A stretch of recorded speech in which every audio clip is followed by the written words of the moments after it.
No, it was just like the fact that I'm like, am I going to repeat this set? This seems stupid. Okay. And so that's what stand-up is. You end up doing that. But I didn't know how to write. And then you're going to feel like you suck here and there. Like, you're going to have those feelings and those moments. Yeah. And then whatever, it goes away. Do you consider yourself at some point or at this point in your life like a hyperactive person?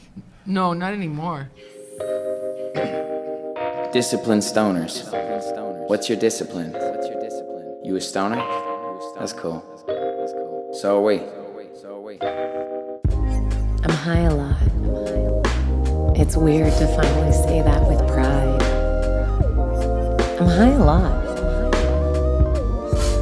Being high has helped me with my anxiety. It's helped my social skills. Ellevan from Anger Town. This plant just helped me chill out. Found focus. Found confidence. All of a sudden I was productive. Less protective. More progressive.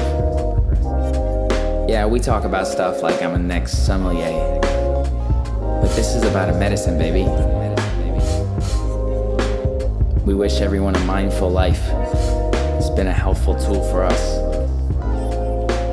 And whatever the route to peace, it's each individual's journey. And the more we communicate, maybe we can all help each other out. Love and light. Welcome to Disciplined Stoners Podcast with your host Ellevan. And my name is Winnie. And we are the gateway drug to mindfulness.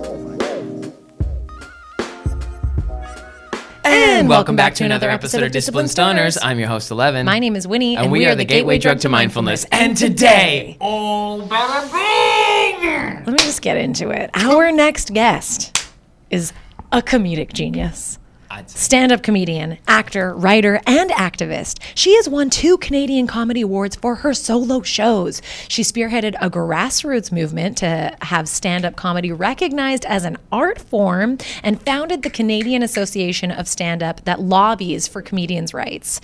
You can find her in her latest solo show, Baby G's and Other Breves. Please welcome Sandra Battaglini. What an intro. You've been doing this for a second, huh? Yeah, a couple seconds. You're extremely too good at this. You really, okay, we'll get into it. But Okay. Yeah, no, I am like actually a huge fan. Having you here is kind of a big deal. We're very happy on the podcast. But for those who don't know, let's start with your comedy history. When did you start stand-up comedy? Okay, so in 1999, I enrolled at Second City to take improv classes because I was working at a branding firm, like working with consultants. And the woman I worked for was talking about how Second City has these improv classes to help make you business people more agile. And I had done a bit of theater in university, but I never had I didn't have the goal to be an actor. I just always thought, like, when I was a kid, watching Saturday Night Live with my mom, that, I'm like, that would be fun to do. Yes. So we went to go see a Second City show, and I was like, I lost it. I couldn't believe it. And then I enrolled in November, and then after a year of, the ABCD, whatever, that, I don't know how they demarcate it. Yeah, you go through all the classes, all the courses, all the list, down the list. Yeah, and then at the end of 2000, we did a show, and then the second I stepped on stage, I can still feel it. Like, I was like, oh, and then I took conservatory. Yes. And then I started to perform. Like, me and a couple of people from my class, we started a show called So You Want to Be a Comedy, because that's what my dad said to me when I was talking to him. Because I was telling him, like, I'm doing this comedy. He's like, so you want to be a comedy? So we did this show, and it was like a variety night that got really popular really quick. I still remember the first couple of shows. That's so funny. Where was it? Shout out Dad. Yes. Yeah.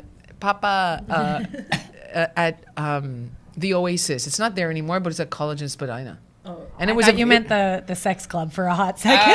Oh no. Oasis Aqua Lounge. We used to do a comedy show there. Yeah, no, it's the Oasis. I think it was almost right beside Free Times Cafe. So, okay. But it's long gone. I don't know what's there now. Maybe it's that It's that game. Oh yeah, Snakes and Lattes or maybe something. maybe something it's there. like that. Yeah. Yeah. So yeah, and it was a comedy venue for a long time and a music venue. Okay. Did you give up your branding job right away, or is this all still? No, not right away. Like I kept doing that job, and then I had auditioned for the touring company, the Second City touring company, and then they called me up, and I was like, "Oh my god!" And then they wanted to cast me for Tony and Tina's wedding. I did that. You did? I'm Johnny, younger brother, no, in Vancouver. Oh Yeah, wow! so good. So I did that. I was the mother of the bride. Oh my god! Let's go! Such The an widow. epic show to be Yeah. a part of because it's no longer right. Did Nona No. did Nona do the collect the chicken bones? No, we didn't. Not in our show. Okay. Was yours the Tony and Tina's, like the trademarked one from New York? Yeah. And From maybe they- Schenectady it started. From where? Schenectady. What's that? It's a place in New York State. Oh wow. Yeah. Oh wow. Yeah. So I did that, That's and where it then started. I started doing like, yeah, and then when I did that show, like I mean that takes up all your time. Yeah. And in the middle of doing that show, I think I was in the middle like while I was a cast member, I did my first solo show, and then So you're and- doing improv, basically. Tony and Tina's wedding is Yeah. like a loosely scripted Yeah. event. But yeah, exactly. But exactly. Improv. Like, oh my God, we had so much fun. It was insane.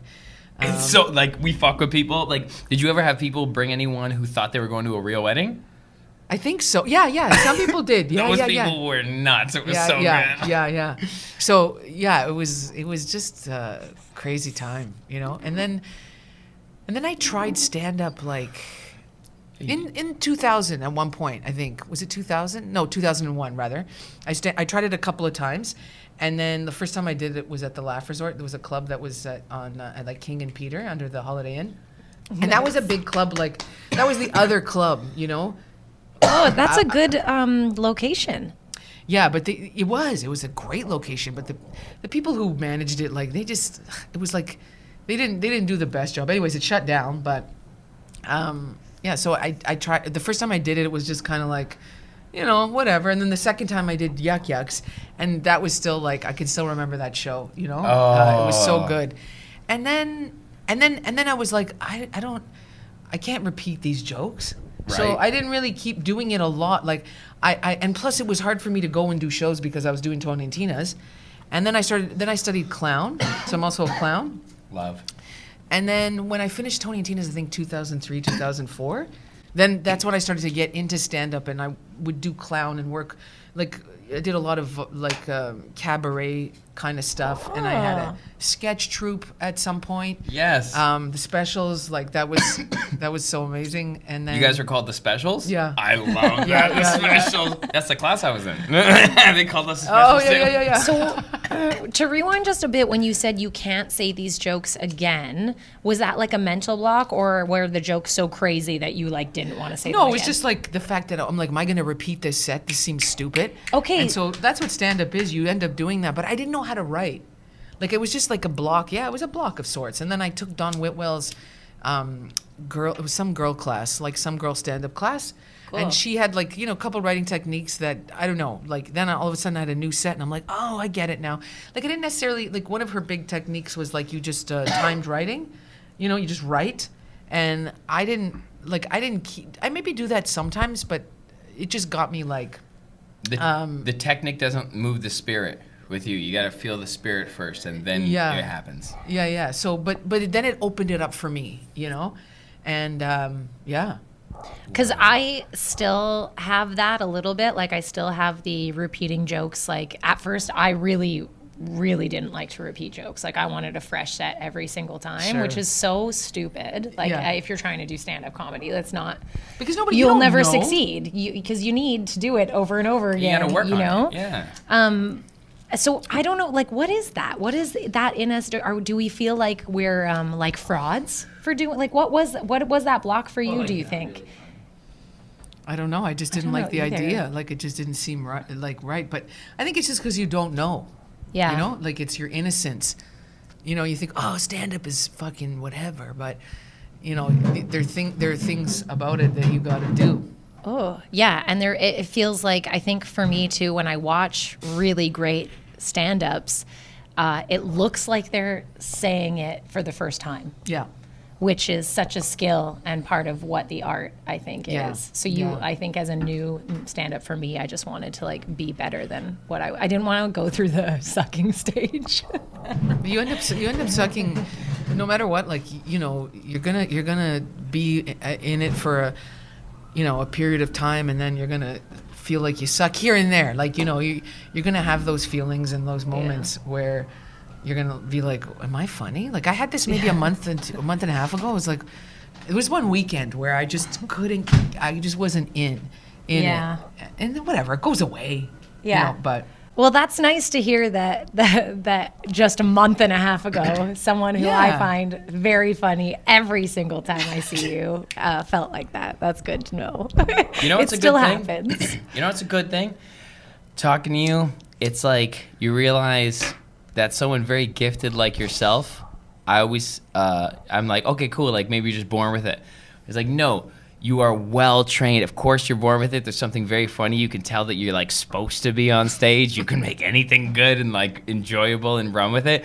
But like, you put in time. You gotta put in the time. Disciplined. Yeah. Disciplined stoner. And that's really good. That's good for everyone through that sucking stage. Because you had the courage and the know-how to seek guidance and training. And you gotta like, you can't exist with the ego like that. So that's like, really good to hear that you're this funny and it's not just a fluke, really, honestly. Because like, you're very, very good at it. Like, it is like, good. You. I'm glad you're well trained. Like the clown, when I studied clown, like I think it was 2003, that's what the one big thing I was left with is like, I gotta crack stand up. Yeah. Because clown is all about, well, the clown that I studied anyways, it's like all about, you know, following your impulse. And there's so many things about clown, but like, it's like you follow your impulse and like you keep going, you know, it's like this wild abandonment that you're meant to, you know, follow and reach. And that's where, you know, I don't know, it's like, I guess a nirvana or whatever that you It's can genius, experience. It's flow state. You fall into it. It's God or whatever you want to call it. You know, you're like being informed by something bigger than you by falling into it. Yeah. Do you have hard separations between like who you are, Sandra, is as a person and like the different art forms that you do, like clowning? Like, is there like, do you find that your essence is within a clown character, or do you step into something that's like more curated? No, I mean, it has to, obviously it all comes from, you know, it all comes from within. You know, like, I mean, I guess there's definitely something that flips when I could just be sitting before a show and not knowing, like, I don't know where this is going to go, you know? And then the minute, you know, I get on stage, it's like, I get into this zone, you know, and sometimes people think like, oh, that's how you are all the time.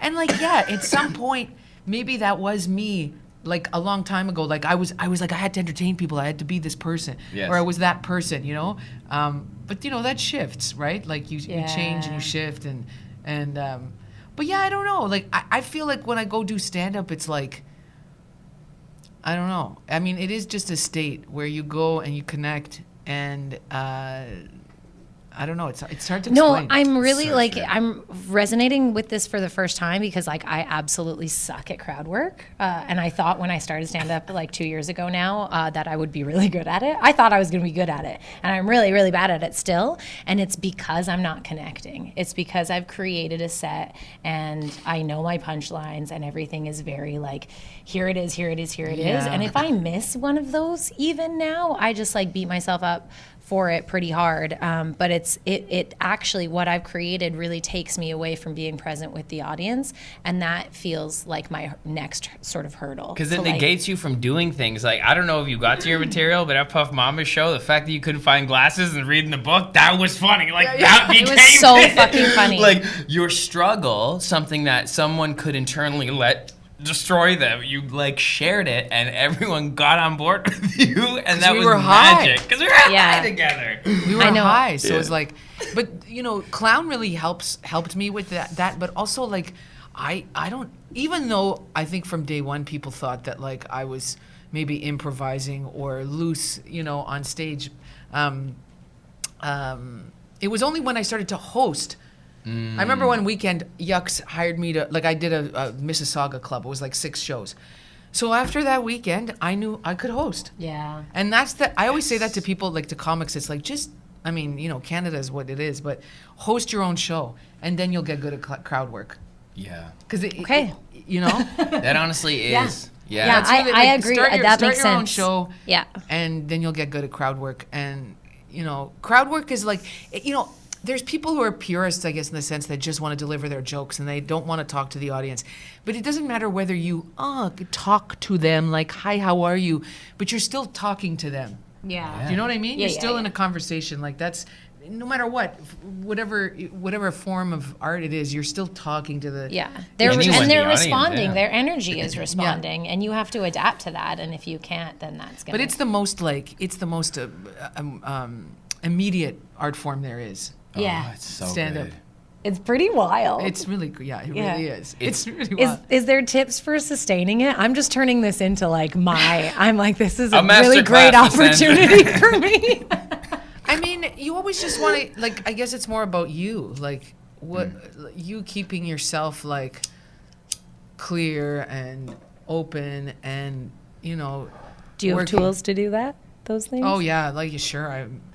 I've got a posse of healers and like I practice yoga and meditation. And I mean, I had to do it. Like, well, I had to. It was just when I started to do it, I was like, okay, Yeah, so I you're wasn't- good. You're tuned in. That's exactly it. That's I what we wasn't doing appreciate. I wasn't meditating when I first started comedy, but I was exercising, so that was my meditation. But Yes. then like, I think in 2000 and I don't know, 7, I started doing yoga. Even before that, like maybe 2005, I can't remember. It was That's like- early. That's amazing. I started Yoga doing was yoga. not trending at that time. Oh yeah, no, my chiropractor was a yoga teacher, and she was teaching in the building across the street from me. So like where I lived, so I was like, and I was told like do yoga, stretch, and then when I started doing those classes, I was like, okay, because I'm naturally, I guess, wherever how I was wired in the beginning was like I'm over there, Yeah. and that's sort of where I was. But it's like, okay, you gotta, Yep. Yeah. you gotta take it easy. Similar like that. Take it easy. Take She it found easy. yoga and she totally like married it to the point where then she moved away to LA to like become a yoga instructor. Yeah. And then she ran a yoga studio here, a couple of them. And then it's always been close by for me to be able to go. So it's like I feel you on that, like grounding yourself more. But the meditation, that is so much part of like what we talk about here. And it's like sitting in stillness, giving yourself that discipline to like remember kind of like what's going on here. Like it's a simulation. That's so important. And it's like it's older than us, like almost. Oh, yeah. It's prayer. Absolutely. Well, it's prayer. It's practicing your faith. Yeah. Giving it up to, the creation. So when Yes. you found that in 2007-ish, you said? No, maybe it was earlier. But then I started working with this healer like in 2008, I guess, 9, and then that really like, opened it up more, What prompted you to work with a healer? Because I had met one of her best friends, and so this Okay. friend of mine was like, my friend who's a healer wants to see you, and I was like, no. And then when I did, I was like, oh, I just felt relief. It's like some kind of real relief in my life that I was like, oh, okay, Love that. So then I was like, okay, and then it was, and I just talked to her this afternoon. She's actually a really good friend, and her husband now, she's with someone who does the same thing, Yeah. and it's like amazing, like two of them. They're healers together. It's amazing. They're a band of healers. Yes, they really are. I love that. Yeah. Would you Oh, would you beautiful. consider yourself at some point or at this point in your life like a hyperactive person? No, not anymore. Okay. Was I that was. that a transition with like finding meditation and then those healing Yeah. practices? Yeah. I think I still am hyper, and I think I still have it. Yeah. But I wouldn't say that I am. I don't know. Maybe some people might describe it that way, but I can see myself be like that sometimes when I'm like when I was driving here, right? I was like, my mind was like, oh, and I was starting to, and then I'm like, no, just chill out. Yeah. like it's such madness to go on the street. Yeah. On I the road. know. You know, I drove to my mom, she's in Woodbridge, and then we go to Jane and Finch 20 minutes, and I go back to bring her, and then my mom gets on the phone with my sister in Italy, and blah blah blah. And I could have left 10 minutes early. I could have, for real. I should have, but it was just like we just got there. You know what I mean? I feel you. Yeah, no, you gotta follow the vibe. You follow the Yeah. heart. You follow the vibe. You And then I was like, maybe I should have, done the 4 o'clock, and then after this, go to Woodbridge, whatever. it all worked out beautiful. It doesn't matter. Yeah. This is actually nice. Where's your nice. sister? She's in Italy right now. She went on vacation. Okay, so this is so nice. I grew up in Italian culture. I'm a half-breed, but my parents remarried into full Italians. Oh, so you're Italian too? Yeah. Oh. And a Canadian half-breed, but like I grew up within 2 different Italian families as well, and like that was the culture I identified with. And the way you abbreviate things, it's so good. Like I understand. It's how from my dad. Oh my God, but it's so real, like across all Italian communities. Like it's something that happens and you bring it to light in such a beautiful way. I've never heard someone culturally brand Italians like so comedically and brilliantly. Like you see it in like, like kind of like the mobster or whatever, like it's like aggressive, but like you've made it so fun so endearing and so authentic and beautiful. You can tell And it words, comes from a real it's so place. fun when it's words that aren't currently abbreviated in like social standards. Yeah. But and you you take do an it. extra step. This is So really good. nice, by the way. When It did this didn't happen? bring me down. It lifted me up. Yes. I was nervous first. I was like, don't do it, Sandra, but it like lifted me up. Shout out the drip. You Josh did is it. on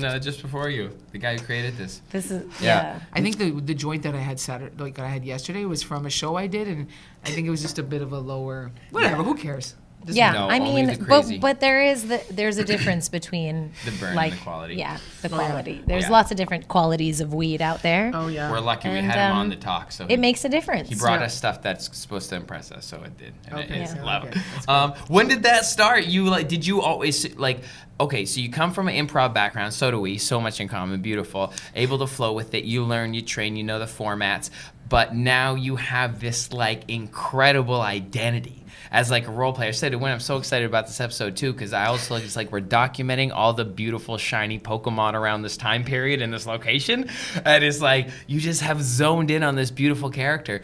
When did that happen? When did that whole abbreviation really have you always leaned into the Italian thing, or did you have a breakthrough during your journey in No, stand-up? like my second set, Okay. Yuck Yucks, and I was saying was like, the first set I did, I told this story.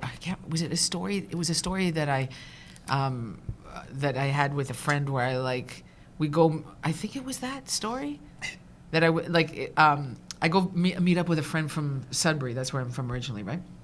And I meet up with her, and then I'm working in the business world because I came to Toronto after university to study marketing. I was doing a marketing diploma. Look at Yeah, you. so you understand marketing too. That's another thing about that's what- successful artists. Gotta understand marketing. But a lot of my jokes are about advertising too, which comes from that. right? Amazing. So I took this marketing diploma, whatever, because it's like I did my master's in history, and then I wanted to do a PhD, but it was like all my supervisors were like, "Oh, there's no jobs right now," and then a friend of mine had gone to Humber, did one of these courses, she got a job. Is that what you were chasing with school as a job? No, not. I mean, I like when I studied history and I did my master's. I was like, that was like what the first time. Like the second time was finding comedy, but that time where I was like, oh my god, This is like it. I can't believe what I'm finding out here. I'm a researcher. I'm a researcher. It's like in my birth sign. Like you take these fucking courses. Yeah, no, I've done those. Yeah, And I'm a detective. Whatever whatever I'm you the call it. protagonist. Oh, okay, yeah. I've done So, anyways, I don't even know what we were. Oh, the The persona. joke. You found the character pretty early. So the first set I did, I go meet this friend of mine, Jessica Ning. We go out. I'm working in the business world. I'm wearing business clothes and these fucking shoes. They're supposed to be Gucci knockoffs, and they're killing my feet.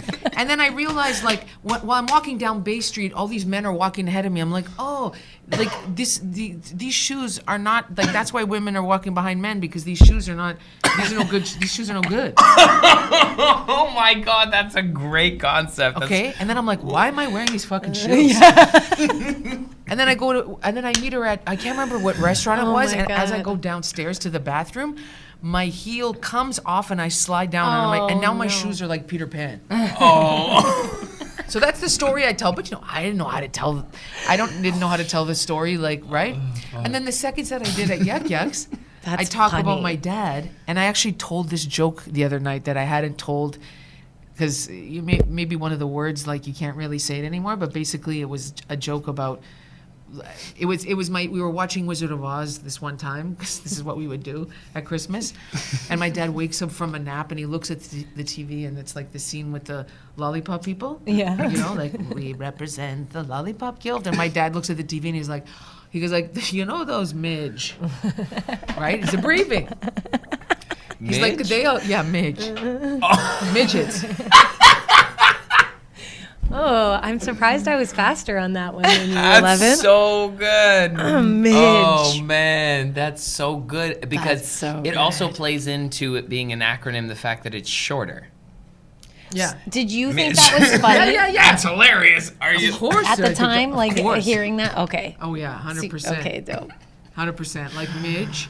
And then another, and then he goes, those midge, they all come from Halifax. And I was like, what are you talking about? And he's like, yeah, he goes, because they got lots of coal mines, so they need lots of short people. Oh, my God. And I'm like, what state of... He woke up and with this information on hand. Yeah. Bless. Yeah, so I told that story, and of course I was like, people are laughing, and I'm like, oh my God, what, And then that talking about my dad was like the way into comedy. Holy shit. That's so beautiful. Yeah. Wow. So you have like a rooted character. Wow, that's so funny. Yeah. And then you just quote him, and then you just take that language for a rip.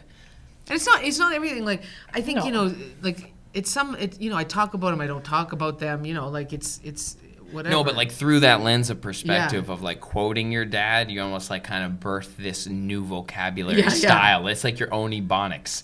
It's like Italphonics. But it's his. It's his. Exactly. It's exactly. It's Italphonics. I mean, you hear this from, wife beater, khakis rolled up, like out on his lawn and like, and just making words up. Gold bracelet. Yeah. Gold bracelet, chest hair. Yeah. Like, That's guy. That's not my dad, but like. No, but he talks like this guy, this character. Oh, yeah. You know what I mean? Like, 100%, in every city, 100%. there's one of these guys. Yeah, so, yeah. What's your dad's name? Attilio. Attilio? Yeah. That's beautiful. Attilio, thank you. Gratitude. So since you are a multidisciplinary artist, you clown, you stand up, you're an actor, you're a writer as well. If you could only do one of those things for the rest of your life, which one would it be? I don't think so. I don't think I can answer that. Yeah, that's okay if you Forever can't. creating. If that's the answer, because I agree, it's tricky to put all your eggs. Like, unless there's a ban on different styles of performance, like I couldn't see myself. Like, the truth. Okay, so when I started doing clown, right, at the same time, I'm performing, I'm doing all this stuff, and I did a lot of clown around town. A lot of clown around town. And, you got a clown around town? And in other places, like I even took like this clown solo show to Chicago. I think I did a clown show once or twice in the States. Oh, wow. And but then I got to the point where I was like, I'm not fucking dragging a costume across town and fucking props for no money. Yeah. No. And the circus that there's a venue, it's still there, but there was a venue at Gerrard and Greenwood. It's like one of Toronto's oldest. Spandy trained there. Oh, And yes. it's the lady who owns the Redwood, I think, used to do stuff there. Yeah. Cool. Yeah. Yeah, we know exactly There's what a you're clown talking about. school. Yeah, right there Yeah. on Gerrard. And we're You know the lady who owns it now? Is that what you mean? Or- well, no, think- she owns the Redwood now. yeah, Maria. Yeah, Maria, yeah. yeah. Yeah, so I know. Yeah, of course. Like, her husband was, or they had ownership in the theater before with the previous owners, but this scene was so wild. Like We went to one of the shows. My buddy Spandy Andy graduated from one of their things, and they had one of their like spectacular bazaars or something. It was a fucking trip. It was a fucking trip. Was it like If when you it was don't know what you're the getting center into. of gravity? Was it the center of gravity, or is it like Yeah. how long ago was it? Oh, like 10 years. Oh yeah, so it was there.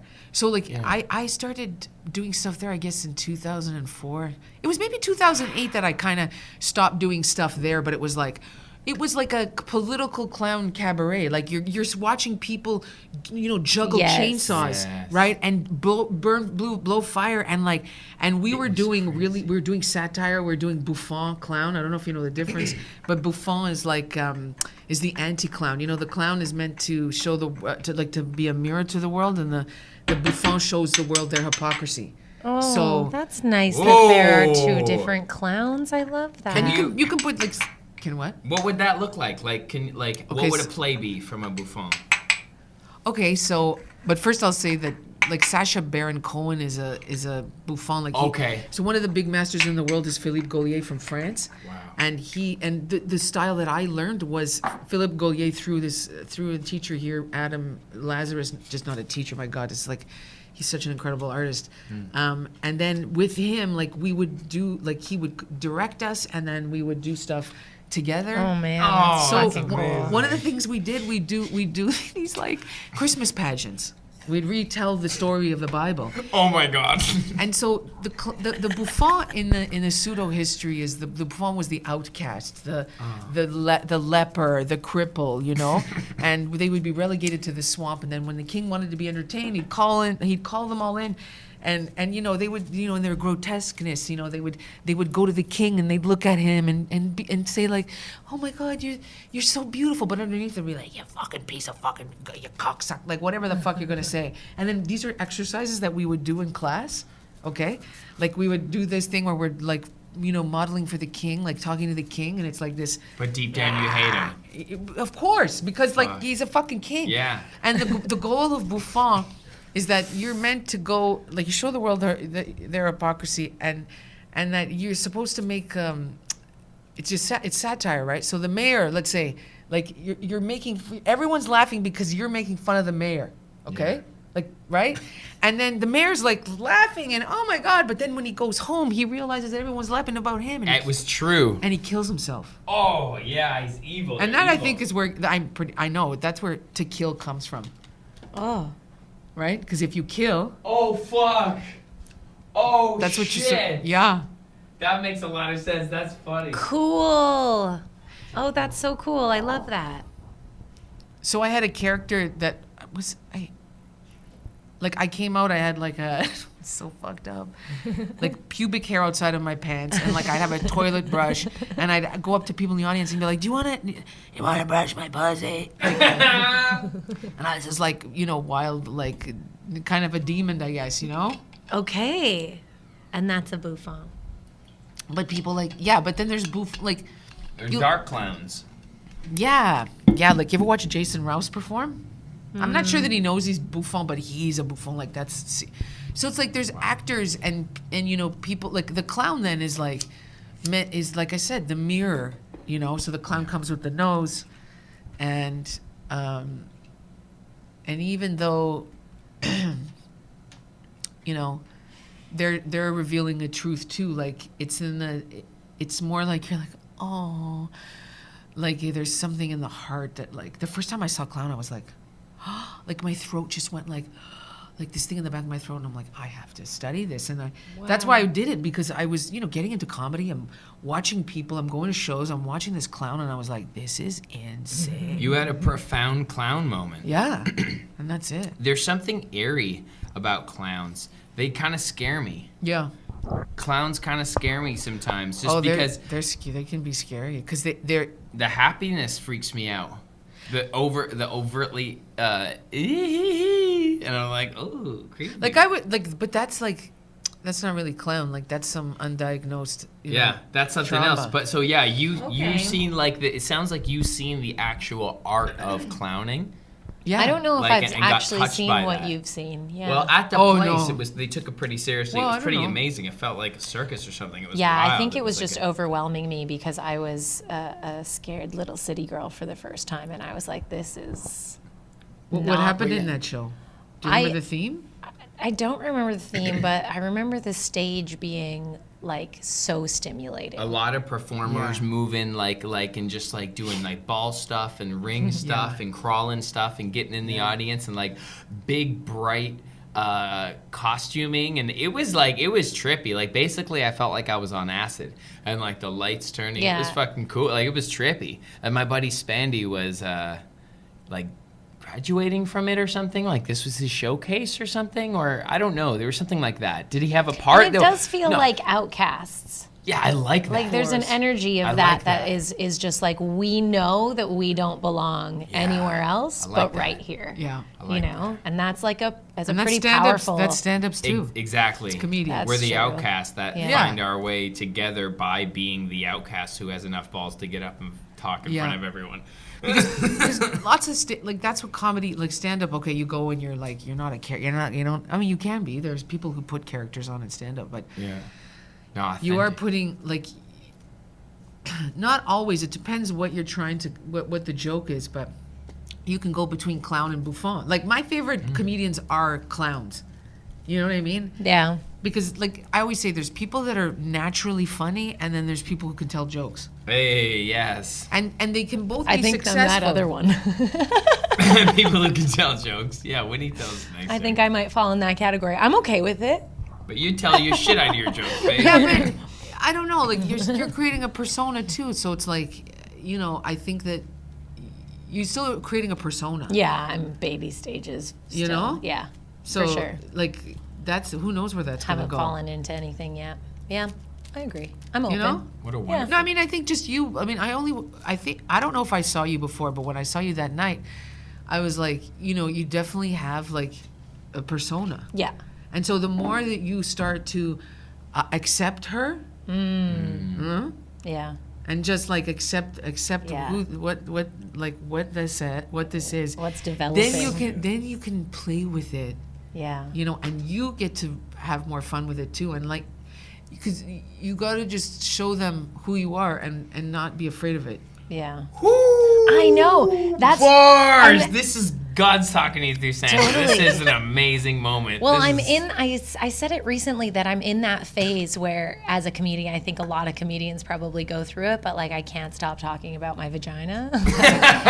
Well, listen, I'm still talking about my vagina. Yeah. Like, I'm not, like, if you knew me prior to trying to stand up, like, that's People not are what shocked. I'm pretty closed book. Yeah, you're not you a- know, I'm I mean, I a don't little think bit I was- conservative on that regard. But it's Like, nice. I don't think I was blabbing about my vagina before I became a comedian, but like, I was definitely, Yeah. like, me and my friends, like, you know, I I don't know. I had a group of friends that were like, I guess we laughed and joked about this stuff. It wasn't Yeah. like, oh my God, don't Yeah. talk about your vagina. And my mother's both my parents, like, are literal clowns. Like, these are the funniest people. Do you understand what I was saying to you? My father thinks they were criminals. Like, do you understand this? Like, what, like, and then my mother's reacting like he's telling the truth, and I'm like, Ma, like, just go with him. Like, I know sometimes you get frustrated because he keeps telling us to leave, and it's like, but I'm saying, like, these people, right? These people are like, So funny. That's yeah. That makes So sense. your vagina, oh yeah, that's what I'm saying. My mother was open about talking this stuff too, but That's good. so, yeah, like, that's it about, you know, this But is it's why very this, liberating. Yeah. Like, it feels good yeah. when I do it, especially if it makes people laugh. I think people even are just just being up there and being shocked. like, whoa, I am talking about things that I never thought I would talk to, like, my closest friends about. Like, I wasn't like that with my closest friends, you know? But somehow you're doing this, And somehow I'm doing this now. you know, like, why are you talking about your vagina? Like, is it like you completely, because these are thoughts that you've had where you're like, this is fucked up, and right? Yeah. Okay, so isn't it Yeah. wonderful? And I've started actually talking to my friends more now about vagina-related issues. Yes. Yeah, like, now I feel like it's too much. Like, we're at another level of like talking about our shit. But, Everything. but when you look in the past too, when people would go through things and they think they're the only. I mean, people still think that they're the only person going through what they're going through, but No. that you can talk to people about whatever weirdness. You Yeah. know?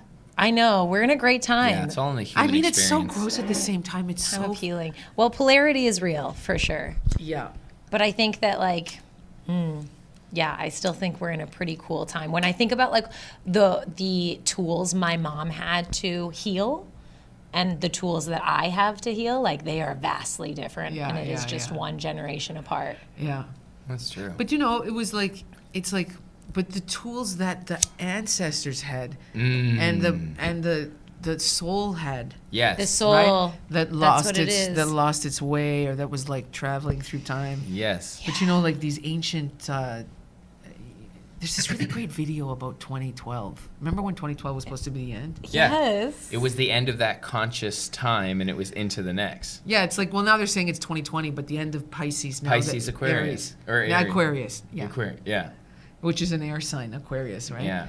So. Yeah, so that's like kind of over the past couple of years, there's been a lot of shedding and drastic change and like recalibrating and harsh decisions being made and with potential polarizing consequences. But it's kind of like a nice little massage. If you think about consciousness like a dog and we're just like manifestations on it, it's going, make choices. And it's like, it's I don't like know. awakening cells in the body that forgot because they've been like, you know, whatever the mechanisms are to control people, whoever these people are that are trying to control. Like, it's kind of like you see it in a dementia person's brain. The brain starts to shrink, and it's kind of like you make corners in your head. Right when you ever have an argument with yourself, and you're like, nah, and you're like, oh my God, I've literally shrunk my brain. Yeah. You know, so like you gotta poke the Change the cycle.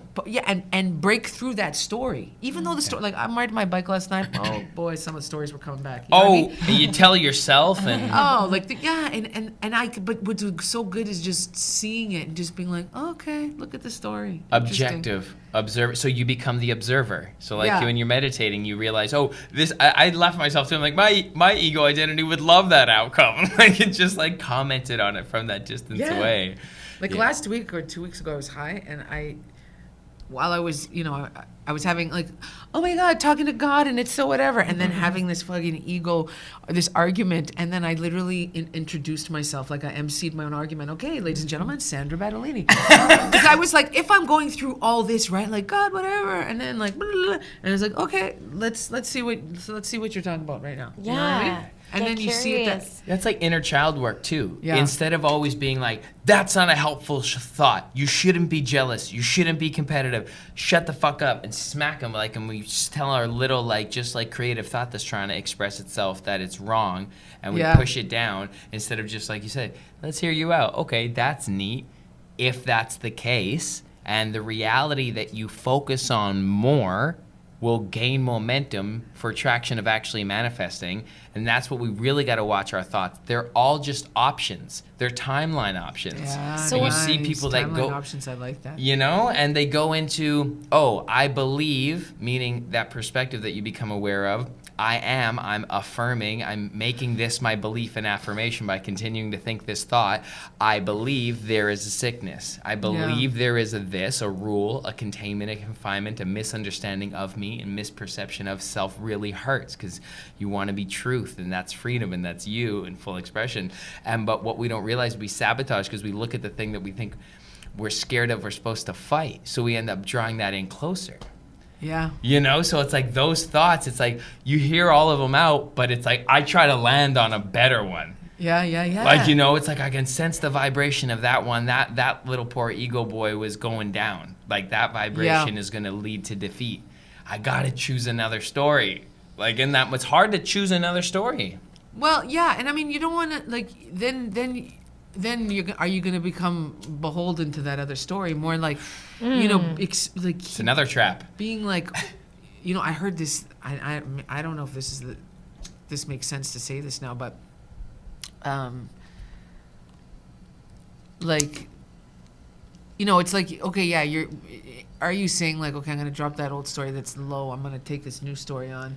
It's still like an element of the ego, right? But like, it's just how much are you attached to that story, you know? And like, because it's gonna happen though. That's just what I'm saying. Like a manifestation, unexperienced, like you're alive. Like it's ticking, it's moving forward. We are on a linear timeline in this flesh. Yeah. We're spirit, we're infinite, but in the human experience we're having, you know, we got a solid hundo. We got a nice hundo years to play around if you're lucky. Yeah. All right, so that's moving. Yeah. So things are gonna happen. Yeah. So you choose. Exactly. Red or blue. So when you're having like that conversation that you said you had with yourself where you're like, okay, I have two expressions inside of me that are having like differing opinions right now. Let's hear them both out. When you hear them both out, do you after that like stay middle ground and you're like, none of this is actually very important, or do you take a side, or does that vary? No, I just want to, like, I just really just try and, like, I don't know, for lack of a better word, like maybe alchemicalize or like just let that, like, because the argument is stupid. Yeah. It is stupid, most. And it keeps other people, you keep other people in judgment because you're having some argument in your head about some stupidity. Yeah. And like, you know, yeah. So do you find that you're at a place in your own like self-practice where you can, are you more the observer more of the time, or are you still that's a wise place reacting to life like as it's coming half at? and Half and half. Nice. Yeah. Nice. Yeah, Congratulations. because That's life fucking huge. is tricky. Yeah. Because, and when you're taking life personally, man, it's hard not to. It's hard not to. Half is crazy solid. I'm real proud of myself that I'm like maybe 30. I'm like, that's solid. That's like 1/3. If you can get the half, that's killer. Yeah, I used to be the other, I think I was maybe the whole other way. Yeah. Although as a child though, like I understand, like I used to pray and I would say these prayers and I would talk to God, you know, and yeah, I think like I remember, and then I stopped because I was like, this I don't know. You stop believing or something. Was it like Yeah. the constructs of religion? Because religion left a bad taste in my mouth in high school. Oh yeah, like I was brought up in a Roman Catholic church, even though he had a really progressive priest. Like he was probably one of that's the most cool. progressive priests. So there did was. you, right? Yeah, me too. I had the Yeah. same experience. Yeah. He got kicked out. But, Fuck. Yeah, but he My was- guy died. He was too progressive. Same thing. When one guy died, he's like, I'm no longer a Roman Catholic priest. But yeah, well, then I just found out like my history, right? Then I'm like finding out more and more about this church, and I was like, I don't. Even though, like now though, you know, there's like so many people. There's a lot of people in the church that are actually doing good work. Yeah. You know, and they do believe like Community You know, work. so I don't know. You know, It brings people together. I mean, it's still a Yeah. congregation. You know, it's Yeah. like a community congregation. It has its function for sure. It doesn't have. It doesn't ever have to not be, but it doesn't have to be like the leading thing. And like there is, I think it was in a stand-up special. They're like, if you think Christianity or Catholicism hasn't won, what year is it? has it won? Yeah, I know. AD, right? Like it's like after, you know, so it's like it kind of our whole fucking whoa. Because even on in the Persian calendar, it's a different year. Like the year, like our society. There's just no way it can be 2000s. This earth has been around forever. I You know, know, isn't that it's all so sorts of Yeah. silliness. Like people say it's been around for millions of years. Like, and this conscious evolution of humans has been like what, approximately like 13,000 years. That's what they say. I don't know. Since I don't know, but then yeah, billions of years this fucking rock has been here. All Yeah. these people going on. I mean, knows? I think that we can all agree that time is made up to help us like stay organized. Basically, that's what time's function is, right? Like, if we didn't have time, how would we do anything? When would we meet When here? would we meet? Well, there's just always time, you know? So people It's marked always it in now. different ways, and then systems got more efficient, and then, you know, started to really organize. So yeah, whatever time these people, we know how many hours that are light, There's lighter and and how dark. many when it's dark, Yes. and how that switches, and we know like, okay, well, we can get these motherfuckers to do X, Y, and Z for this many hours of the Yeah. day, you know, and we can, and so those people then took time and organized it, you know, basically to serve the devil. Kind of, yeah. Well, they've definitely turned it into. I agree. They've turned it into a system that only benefits the central power, and Yeah. it drains the Yeah. branches. Well, they're so sick, like they're literally so like sick that the only way they can stay alive is through our energy. That's right. So don't even get into the fear porn. the minute you don't acknowledge like this power, oh, this is gonna, you know, they'll drop. Yeah. So this is what I was gonna say. So I follow this guy. He's a yogi, and he said, so he was talking about like this time that we're in. This is end of days. You know, Yeah. he has like a thing in Costa Rica. Like a retreat. Yeah, A yeah. Nice. plant medicine, maybe? No. I don't know if he does Mindful plant thing. medicine. Like We do. I just see he just does like these talks, but it's yoga. I mean, whatever. But It all he has is these under lectures. an umbrella. Yeah, and he said that. So once we drop the ego, and recognize that this is perfect, like God is perfection. Yes. Then the old world will collapse, and then the new world will come.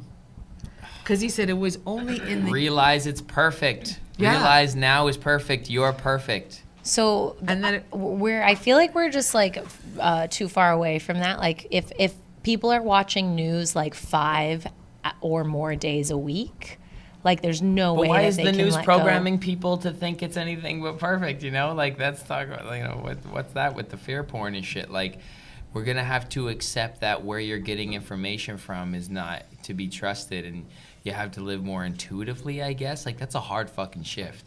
Like, for It us is. to do collectively. Like, are you serious? They're on a track. They're in control. They're like, Because that it's- means everything that you experience in life, whether you perceive it good or bad, like that means that like it's perfect, and that's how I think hard to swallow for Yeah. people, right? Yeah. Like, I have to take these off for a sec. yeah. Okay, so I want to talk about your push for creating stand-up comedy as an art form. Oh, Like, wow. I want to know why you did that. I want to know when that happened, How's it how the going? process it was. Yeah. Oh my God. So I wrote a letter to the Prime Minister when I liked him. Yeah. I'm with you. Was it R.I.P. their 2015? relationship. 2015? Something like this. Anyways, it took me like, because my background's history, it took me some real time to research it. So basically it was like, I'd been doing comedy for like, I guess almost 15 years, 14 years ish. Decade and a half. And I'm just seeing like what's going on. Like everywhere I look, I'm like, okay, something stinks here. Something's really wrong. Everyone's going to the States. There's all these situations. We don't get recognized. We can't have get grants. We're living in this like stand-up club system that's so fucked up. There's no star system. No, and it's like it almost has everything to do with the fact that we're beside the United States and they're an empire, and they basically stole our culture.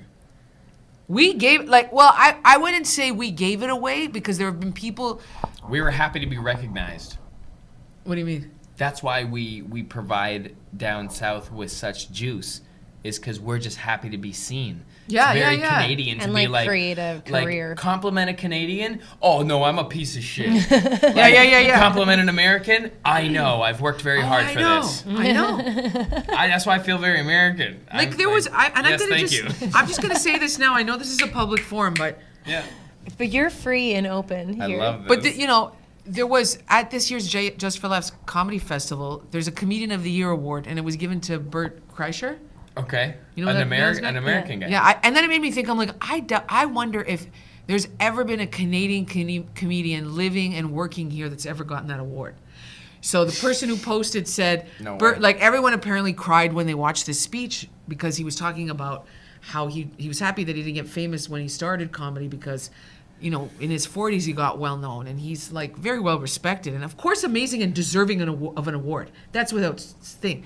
But then this person turns around and says, and Canadian comedians, like, don't worry about the fact that you didn't get chosen, and but you just got to put your head down and work hard. And it was like, what? So patronizing. Kind of belittling fucking garbage.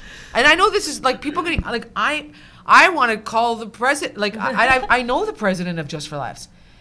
So yeah, because there was a whole. Yeah, that's a shitty thing What? to add. Like you Yeah. could have walked away really good. I could literally read it right now. Fuck. I don't know. Maybe it's crazy, but it was. So, anyways, Stir it up. Sandra. I'll just say that, like, I guess, like, why? So I That's write this fucking letter. weird. What I the write, fuck? Yeah, exactly. I write this That's letter weird. not because I want it. It was. Wait, I'll send it to you. Your Yeah. jaw will drop. Yeah. Ugh. So Ick. Yeah, it's terrible, terrible. It's almost like they terrible. told him, like, hey, Brett, we're going to give you this. Make sure to kick the Canadians while they're down. Like, why would you say that at that moment? And it's a festival that gets Canadian grants. Like, Yeah. that's the one that And gets. in Canada. It's in here. Yeah. in here. And It's you here. know why I'm moving to the States? So I can get a grant in Canada. Yeah. You know, because no, they don't care. I mean, they have. No, but I think when you get certain grants, there's certain musicians that have to live here. You do. Yeah, again. Are you moving to the States? Is that what you're saying? Eventually, yeah. Okay, I guess. Yeah. But well, because what the You fuck? too? Everything that you I just think said. so. Are you guys are? We haven't We're really. like a thing. But you want to live in the LA? We're Yeah. like a thing. I like we that. haven't announced it yet, really, but yeah. Yeah. I go to LA. So I'm Well, like, what does that even mean? Like, what is all this? Like, I'm a couple. Nobody gave a fuck before. Like, you know, No.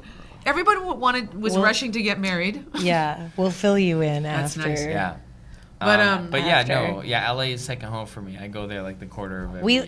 and Oh, just nice. just to clarify, like I love Toronto. I love Toronto. I Yeah, know, but you love gotta go Toronto. around. I You don't, gotta go I away. don't mean to shit Yeah. on Canada at all. It's Toronto has treated me so well. Like I became here. Like I like. Yeah, me learned, too. I like, you became know, a comedian in Toronto. It's such a Yeah. beautiful city to grow in, but like You did. How amazing it is that? has an interesting invisible ceiling that we're creating, and I feel the shift when I'm in LA. There's no ceilings. Yeah.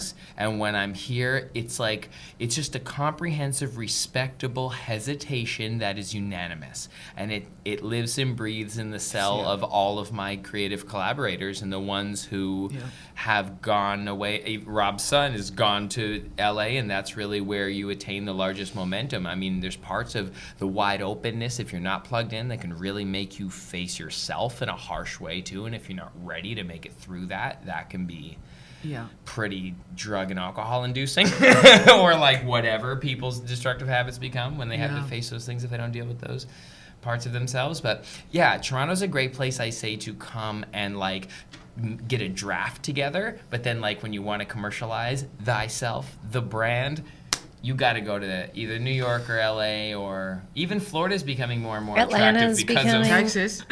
Yeah, Texas. Yeah, exactly. Yeah. But But it's our like- first stop is gonna be Texas. Oh, Austin, nice. Austin. Nice. But it's like these things, like, so Yeah, back to the store, the Yeah. original. Yeah, whatever. back I to- don't mean to like. Oh, No. let's go back to the. No, we That's get, what it's like- whatever. No.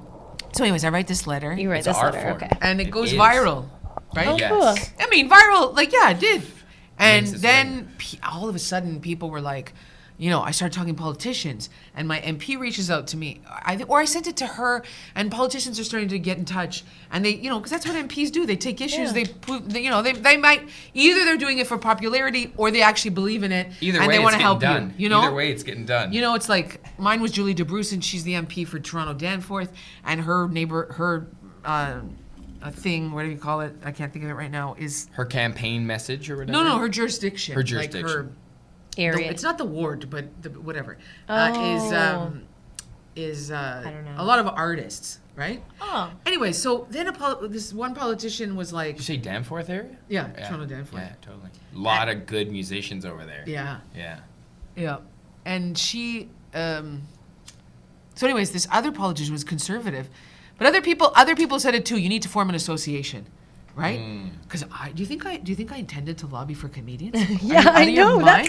That's no it's fucking very way. No fucking way if I would have fucking known. Like, are you like? But in a way, like I would never take it back. Like, honestly, like I was literally, it was a mission. that Yeah, I had. I- It came I- through to me. Oh my God. And I fucking knocked my ass. Like I did it for 5 years, and then I was like I gotta step down, and people were like no, and I was like, well, I was getting sick, Yeah. like getting sick. You know what I mean? Like No, it's I not do worth know it. what you mean. I couldn't. Like I was the first. Like this association and the work we were doing was like the first people that like confronted Just for Laughs, confronted the Canadian government, Yes. like.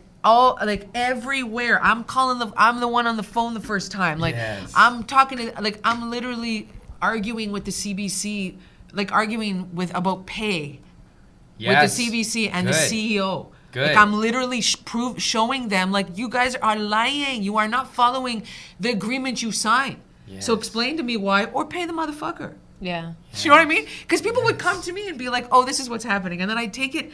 I mean, I took it seriously. It was crazy, and again, it was So like, good. it was also like that was a big ego thing where I'm like, Yeah. "Oh, now I'm an activist," you know, like in a way, but Yeah, And yeah. I felt so like, and it was, Fueled though. Fueled. yeah, and then it was just like it became part of my persona too.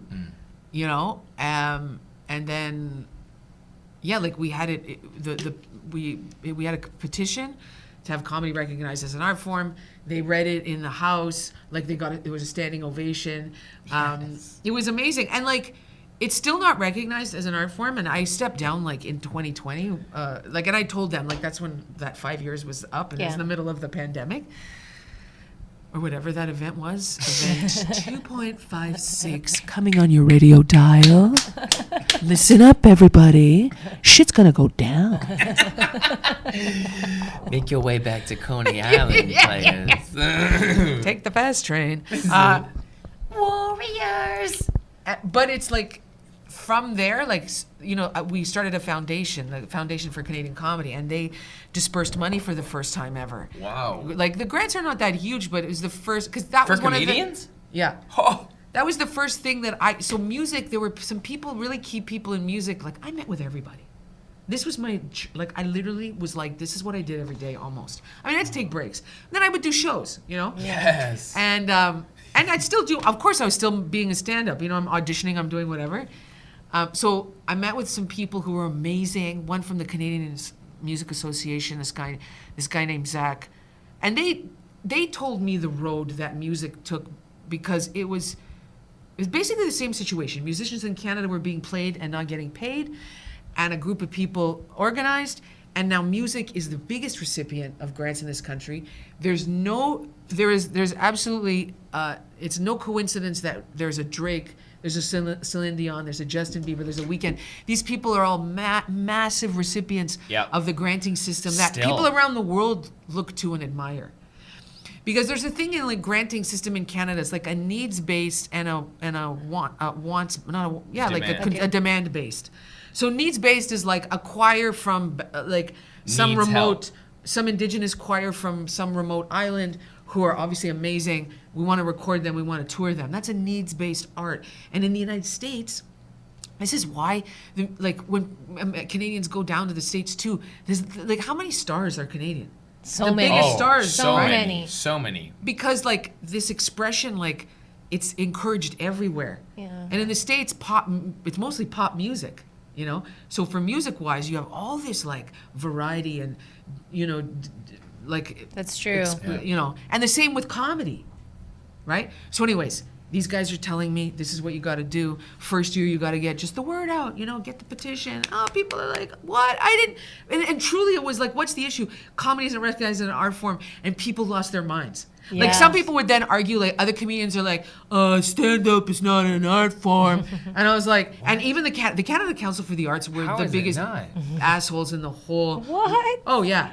The prejudice from these people. Oh, yeah. Like, the last time I met with them, I was like, I literally stopped talking, and I did not look at them, okay? Because the ignorance, the fucking, and literally discrimination. They don't think it's art? No. That? Who's these people? The Canada Council for the Arts. Insane. And these people were like, well, you know, like, okay, of course, comedian stand-ups can apply, but, like, you know, if they're using mixed media or if there's not, I was like, what? Tell me what is not artistic about someone walking up onto a motherfucking stage with a microphone, maybe a curtain, maybe whatever it is, it's a wall. Yeah. And this is not artistic? Yeah. You give money to beat poets, like, yeah, I fucking love beat poetry, slam poetry shit. But this is a melody. You are really creating a piece when you do stand-up. Art. Absolutely. Yes. Okay? You're hitting the vibration in the universe, and when you pop it, that's what stand-up comedy. The comedy is like pop, and everyone's like, ah, because it's like a short circuit, right? Yes. Yeah. So when these people kept saying this, that I was was beautiful. So beautiful. How you just explained stand-up. Oh my God, that's amazing. Oh, it's true. Yes. So like you talk to all these fucking people, and like, and then I don't know. So sorry good. if I'm That was I know I'm trying to wrap it all up, but it's like that's hard not great. to. Yeah. Then did you see how Just for Laughs was like? Were you? Oh, maybe not. Did you hear about the whole Just for Laughs Sirius XM radio station thing? No. So when you record an album, right, you get played on Sirius XM. It's a huge Oh, source I of did income for comedians. hear about this. Because You know, because kinda- the tip out for Sirius XM is way higher than radio. Yeah, Like for and your dividends. yeah, and it's whatever. amazing. You know, like Publishing. Or even- the reach, because it's satellite, Yeah. Fucking awesome. And it changed the game for comedians. Yeah. And then in 2007, I don't even know, maybe 2018, whatever, they announced that they're going to take over the Comedy Channel. It was called Canada Laughs, and that Just for Laughs was going to take over, and comedians lost it. I remember I didn't even know what was going on, and people start messaging me. It was a story, like they covered it in the UK. Yeah. Like it was everywhere around the world they found out about this. Yeah. Like comedians, oh my God, like that They was... just did it. Sirius FM just did that with musicians as well, but just last year. What they It's do? the same thing. They I don't know how, like, what the ins and outs of it are, but like if you were an independent artist being played, it could give you like an actual decent amount of income if you were played 14 times or something a week. I can't remember what it was, like your song, like that could equal up to upwards of $5,000 a month. Yeah. And something has now changed where they're taking it over. Yeah, someone's taking it over, and that money will no longer be I didn't know about given this. to Can't let the musicians. artists Yeah. get too much money. They might share it amongst the people too much. And Yeah. then Yeah. that could change the structure of how the centralized power currently Yeah, is. so Dang. that's crazy. Thanks for fixing that system, That's you bitch. insane. Yeah. So that's insane too. So then they gave it back. Like they were like, no, we're not going to play, because they were going to start playing the content from their festivals in the past. So this is a Canadian channel. Yeah. And people literally lost their shit. And, of That's course they had good. to save face. They announced like, no, it's going to stay. It's just going to be branded Just for Laughs. However, they're kind of doing what they said they wouldn't do. Yeah. And people, like, there was an article in the Globe and Mail. And again, like I just said, like the way that they showcased, they go do these showcases across the country and how they communicate to comics. It's all the it's benefit. patronizing. It's as the benefit their own Yeah. marketing.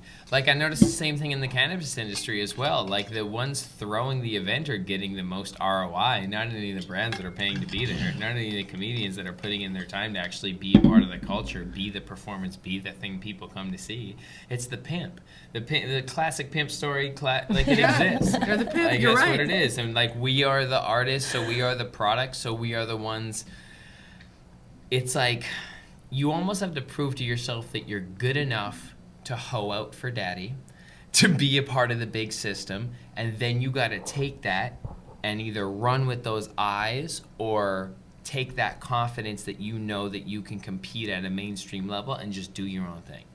Like I think that's the route, but like trying to chip But away. what does that this mean is- to prove to daddy? You know what I mean? Like, what does that I mean? mean, like to get on TV, to get I know. to get invited to Just for Laughs, to win a Grammy, to do this shit that like we put in our head that means success. It's like you just gotta. It's just about proving yourself, but it's like basically trying to knock on the door of the system and ask them to rectify something. It's like, ask the indigenous people how that's going. You know what I mean? Like, it's like, fuck, you're going to make some progress, but they're going to get the ball back. They're going to get the ball back, like, eventually, the money. them? Just Well, like, for now. But you've made great, haven't you, like, made great progress at least with, like, letting people know the situation? Like, that's Of the power. course. The That's situation. power. And people now, comedians, like, it's pretty much like most shows people get paid. Like you can't really do a show at any of these venues and not pay comedians. Like someone's going to talk about it, but like you gotta do that. That wasn't happening before.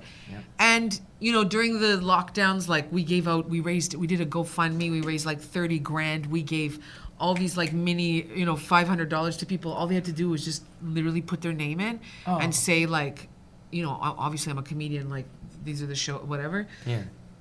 And we gave them out. It was a lottery, and So nice. and most everybody who applied got it. So it was like this kind of stuff had never been done before. Yeah. Yes, we're thinking on this You're a level. pioneer. As a community. Yes. So yeah. Pioneer. Nice work. Come Thank you on. for doing that. Oh my God, you're Serious. welcome. Yeah. You That's a did big it. It's a deal. very, very crazy time. Yeah. I mean, now in a way, like it's kind of like, obviously the last 3 years were crazy. It's like finally gigs are kind of coming back, and I'm feeling like I'm in this place of like, okay, no, I know I gotta like really go away. Like I don't mean leave permanently, but like really, I have like some spiritual block when it comes to travel. And then I get really pissed too, like these fucking rules. Yeah. They really bother. Like I'm just like, oh I man. know. We're on the same side of the fence in that conversation. But I want to do like I mean I write like I'm really I create like I love to create like TV concepts and write screenplays. Yeah, so, like you're a just writer. like pushing, like just really trying to sell that, you know. But also like right now I'm just really itching to do something like, I don't mean activist, but like just, you know, clean up the earth. Like that's what I think about all the time. Is like I really think about it all the time. That's so beautiful, yo. What a great heart. Congratulations. You're like, It's right, what though. I really want to do is just clean up the planet. I do. I one day organized this cleanup during the lockdowns, and then everybody canceled except me and my friend Melissa, and then we literally cleaned up the garbage on Carla from like Eastern to the Lake Shore, and it stayed clean for 2 weeks. And like I bought these like white, you know those suits that you wear, Yes. and like gloves and Did shit. you buy the thing that picks up garbage? No, it's too expensive. No, we just I picked know, up those our are hands. expensive. And you got to pick up shit with your hands. Like we had gloves. Yeah. You know what I mean? Yeah.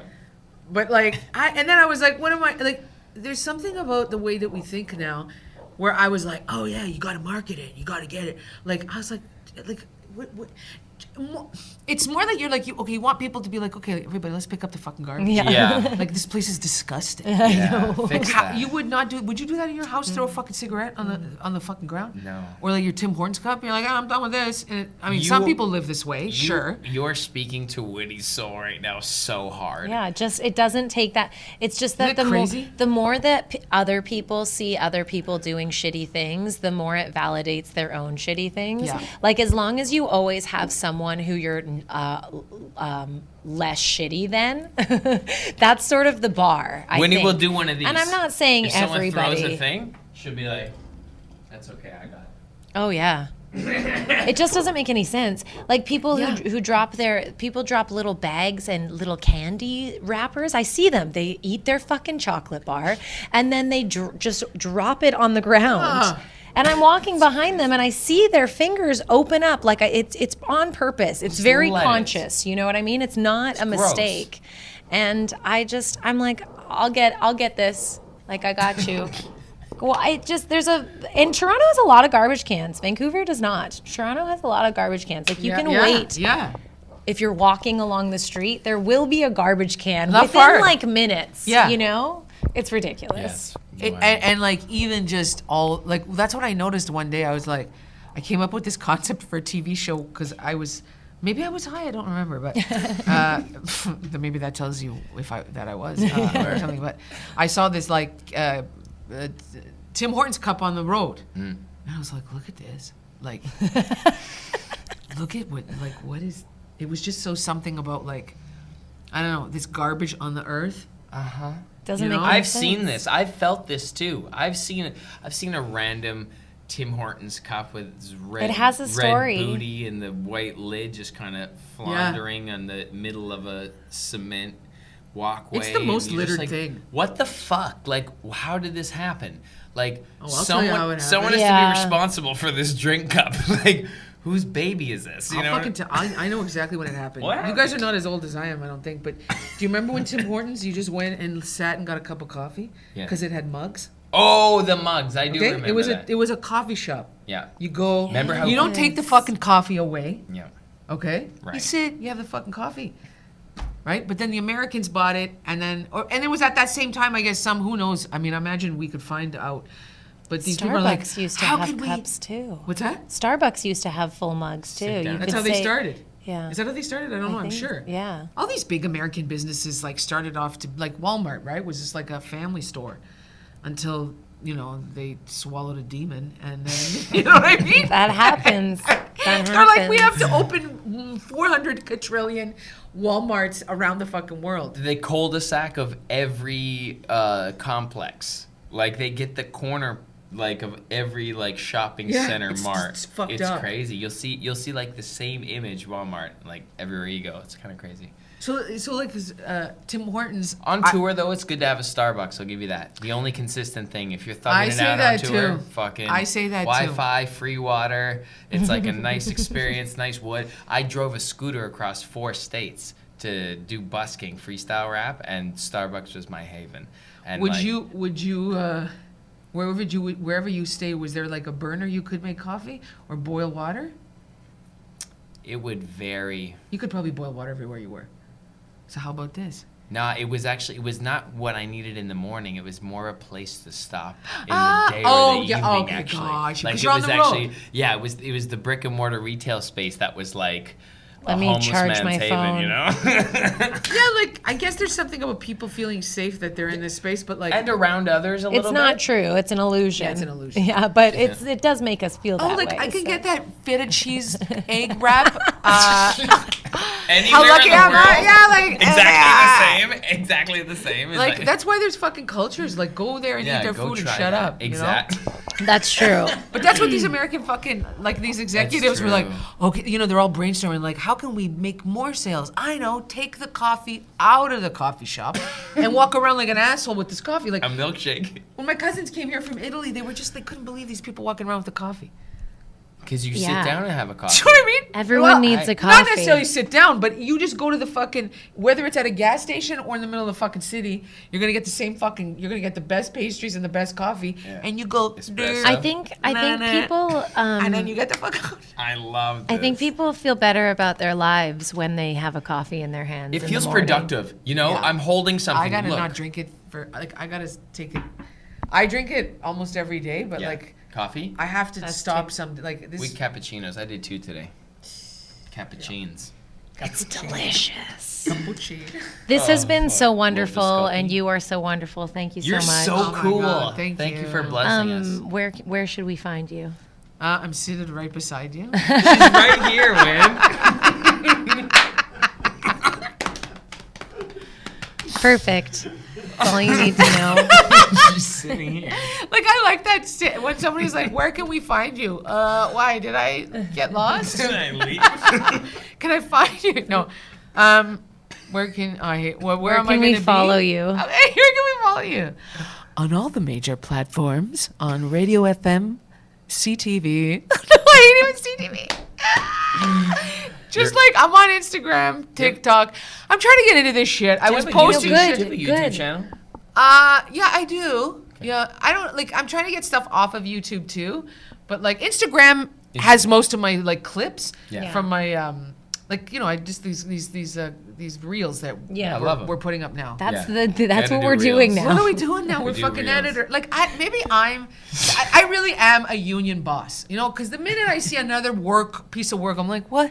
What's this? Like that's why I announced that I wasn't gonna do self tapes. I'm like, what? I gotta do this, and I'm not getting paid. And I'm like, Yeah. am I insane? No, I'm not insane because why are we running around like A self tape insane? is a minimum, I would say, like 6 hours work. A minimum, and that's on the low end because you have to memorize lines and shit. Yeah. Like, and then you 6 hours? Yeah. She gets, like, not from 5 start to pages. finish, Oh, but yeah, like I'm sure she's a fucking. She fucking she's has a to. teen queen. well, yeah. not start to finish, but like I if don't you know. get an audition on a Monday and it's due on Thursday, you're memorizing your shit for the following 2 days. Then you have to get ready, set up your. I do fucking none of that. Shit. You just get it and bust it? Okay, then you got to continue doing these self tapes. You know what I do? Like I when I do self tapes, like when the scripts are longer, the studio I go to, I know the guys, so like I'll get to know the lines, but then we just work it out. I can memorize pretty quick. Can you? But you know what? Your way that you do it is good too, because you're creating a character. Like I don't know. I Yeah. mean, I am creating a character too. I just don't spend. You just don't. Like I would spend more time when I went into the room, obviously. Yeah. But this is like we get to try it and it's fun, and I do like doing. Me too. I like the act of doing the self tape. It's like it's fun. Mm-hmm. But I don't like the fucking act, ladies and gentlemen, of having to pay for it now. Actra, if you're listening, hashtag, what the fuck are you doing? What the fuck are they doing? What are you doing, Actra? This isn't Biggest gonna mob. feel helpful to you at all, but they do have a free self-tape studio at the ACTRA headquarters. Oh yeah, right. You can go there for your but you still need a self-tapes. reader. You still need a reader. Do you have to hire the reader? I think they might actually Hey, give me a even call. they might provide a reader. Oh. Yeah, I think there might be an option to provide a Yo, reader. Actra, you need to. I've you never need to pay used Winnie it. for that sort I've of never ferocious. used it. I've never used that. That was It's really far good. away. Good swoop in there, though. Good piece Yeah. of information. Yeah. Where do you do your self tapes? In this studio? I do, yeah. This At home. no, I have a Those setup at lights. home, and then when I coach with Louis Beaumander. at Oh. LB, yeah, I love him. So you coach like auditions. Like I get coached. Sorry. I get see. Oh, I coached. thought you were coaching people. No. Not quite there yet. I need Like, to. look at this one. Like, I'm at that point where I'm just like, yo, I gotta buy a coach. I mean, look, I've spent a lot of Yeah, money. you've had a studying lot with of people. training. Yeah. I put in a lot of time. But Training is important, I think. oh but yeah, I trained a lot. Yeah, I don't know if you need the structure around you. I think like if you're gonna permeate the audition opportunity, they're probably gonna want you for like exactly what you are. Well, because Like, when you I know. realized with auditions, it's like going on stage. Because then I was like, now I'm gonna have fun. I'm just gonna go perform. That's what I do. Like, Yeah. you know, I'm like, if We're- I can we're pop, similar that way. Just do you. Just like feel Right? it. Yeah. I'm much more structured. yeah, I know, guys. I could see. Yeah, I can't. I know. But I'm But that's a style. hopefully stand up though helps me get more loose. Yeah. Yeah. Yeah. No. Let me be loose. Well, it can get you more. See, on one hand, it gets you loose, and then it gets you tight in other ways. Sometimes, you know what I mean? Like, Yes, I do know what you mean though. I actually do. oh my god! Because you gotta like, be. What am I doing? Like, what am I doing? I'm just, you're just going to tell some stories. That's what That's you're why we doing. got. I know, but this is what I think. Whatever you want to call the 3 years prior were. Yeah. Like, it was this shift. It was part of the shift. Like, it manifested in whatever way it did because of like people trying to do whatever they had to do. Best marketing campaign I've Yeah. ever seen on earth. Incredible. Though. Really Like incredible. absolute respect. Yeah. Get your dough, boy. Yeah. Dough boy. But I think like it was like, before we were all just that one thing. I'm the comedian, I'm gonna do 5 million sets a week, and then it's like you come out of it and you're like, that's it? We're supposed to be engaging with the earth. We're supposed to be Yes. stewarding the earth, planting, cleaning it, just being with it, grazing our own food. Like, we're not supposed to, like, you know what I mean? Like, this drive to do what, really? No, To be famous? Like, for who? I know. Yes. It's Who the a fuck? great question. And they're all like, and that doesn't mean anything because you go to China, nobody knows who the fuck you are. yeah. Okay? They literally have their own fucking people and they don't give a fuck about anybody else. Good. I mean, obviously, I'm sure they know like maybe some of the bigger names, but this idea of fame is like, that's the part. And this is what I try and separate if I can. Yes. Yeah. And I can't always. Because then I'm like, what's the drive? Okay, I know. Posting on Instagram, like, yeah, I want to post good content that like makes sense to me that I can follow because I like to write.